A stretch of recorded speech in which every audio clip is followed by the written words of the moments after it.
Agricultural workers provide many of the necessities of life that we use every single day, from fresh fruit and vegetables to meat and dairy products to non-food products such as cotton and hemp. Without these products, our ability to produce and flourish would be drastically reduced. And yet, despite how important the agricultural sector is, our agriculture workers are experiencing unprecedented levels of anxiety, depression, and stress, to the point where farmer suicide rates are increasing drastically in both developed and developing countries. In the United States and Canada, the average age of farmers is around 58 years old. The agriculture industry is ranked fourth for depression and third for occupational hazards. Rates are even more troubling among younger and immigrant farm workers. In the UK, for instance, 94% of farmers under 40 say mental health is one of the biggest hidden problems they face. And in France, a farmer commits suicide every 2 days. It's bleak in India, where more than 300,000 farmers have committed suicide in the last 2 decades. Per capita, Sri Lanka had the highest per capita farmer suicide rates until the state intervened. Empirical data remain limited and has not been reported for countries in South America, Central America, or in Africa, but we can only imagine that it is not good. And did you know that over 1 million are in forced labor situation for agriculture in the Indo-Pacific region? You know that's not good for mental well-being. With record-breaking temperatures occurring more intense, longer, and more severe, common headlines include hottest on record this month. Climate change impacts are increasing in Asia, in Africa, in the Middle East. Climate changes and climate shocks, whether fire, droughts, hurricane, typhoons, floods, are calling urgent attention for climate adaptation system and strategies. Given this unprecedented levels of unpredictability and uncertainty, we also need an internal climate adaptation system and strategy in response to the looming farmer mental health crisis. In many recent studies in the last decades, scientists have found that one of the primary contributors to stress among agriculture workers has to do with uncertainty about economics and financial conditions that are structurally prevalent in the profession of farming. Weather can destroy crops, meaning that farmers cannot sell their harvest, thus cutting short their income and the food supply for the community. Likewise, farmers are oftentimes uncertain how much even their successful crop will sell for.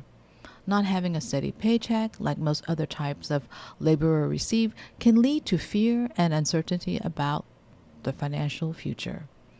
Imagine what it would be like to live your current lifestyle while at the same time not knowing where your financial resources are coming from next, if at all. Climate change and economic forces are creating sacrifice zone, a term adapted by Mark Edelman as it relates to rural ag communities in the United States. These are areas where human intervention and economic structures and policies have rendered the area uninhabitable or less desirable for human settlement. Practices such as monocropping, using fertilizer that prioritize short-term yield over long-term soil nutrition, and the overuse of pesticide all contribute to damaging parts of the environment that are crucial to agricultural productivity and the livelihoods of farmers. These sacrifice zones are so called because we are sacrificing the good of the land and the community for the sake of economic success.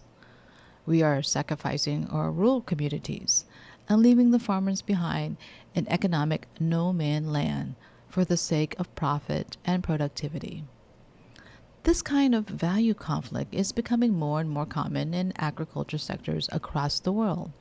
The neoliberal economic values of competition, profitability, and financial success above all else reduces the human being who are part of it to mere statistics. In short, they can often dehumanize the agriculture laborers.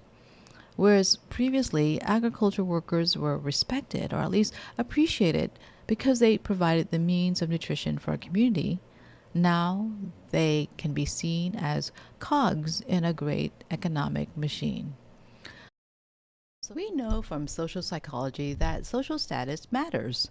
Having higher social status is linked with having a greater sense of agency and control, which is associated with higher well being. A recent U.S. public perception survey revealed that 22% of the public felt farming had no prestige at all, and appreciation and respect for agriculture has eroded in the past several decades.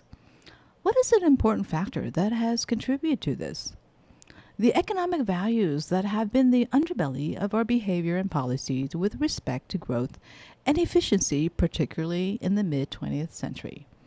Just in the last few decades, a period of rapid globalization in societal values exported to developing countries has been seen as conflicting with more traditional, long standing agricultural practices. Developing countries in Africa, South and Southeast Asia, Oceania, and the nations of the Pacific Islands, in adopting the European and American models of economic development to improve their agricultural productions and yield, have also been potentially sowing the seeds of a mental health crisis. The very issues that farmers are facing across the world today, anxiety, stress, and suicidal ideations, were plain to see in developed countries before developing countries adopted their economic models. There are serious costs and externalities associated with a kind of rapid economic progress that can easily be overlooked in favor of economic success. We think that small communities and nations alike should take this farmer mental health crisis seriously. Farmer mental health is currently a serious cause and needs an internal climate adaptation system and framework. In order to address these issues, we are proposing an ethical and economic sense framework.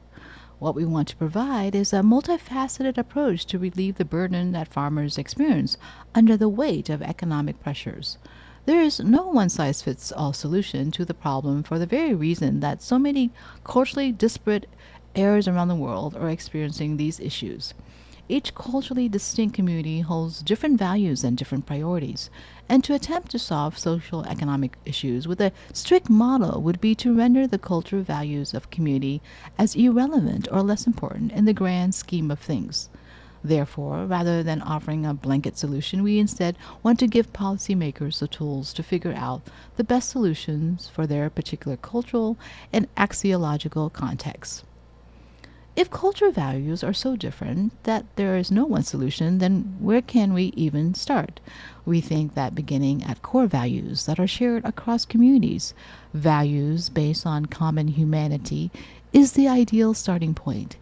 Everyone wants to feel secure, to belong, and to matter. Any solutions, programs, interventions needs to be examined, scrutinized, and considered within the values of benevolence, harmony, and flourishing among the various ecosystems. There is surviving, which resiliency models talk about, to adapt and bounce back from adversities. We suggest thriving. Rather than economics first, efficiency as the foreground, how about farmers flourishing? If we place the health and well-being of our agriculture's workers first, then productivity will follow in due time. Patience. After all, happy and healthy farmers are productive farmers. When farmers are supported, are respected, and are not anxious about their financial well-being, then they can turn their attention away from their present burdens and toward their future prosperity. The current economic political models are contributing to the farmer mental health crisis, which in turn leads to many young farmers committing suicide or avoiding the profession altogether. Without a new generation of farmers, the older generation will have no one to pass on their profession to. And if there are no farmers, what are the rest of us to do? We need to reimagine new possibilities grounded on true and tested wholesome values.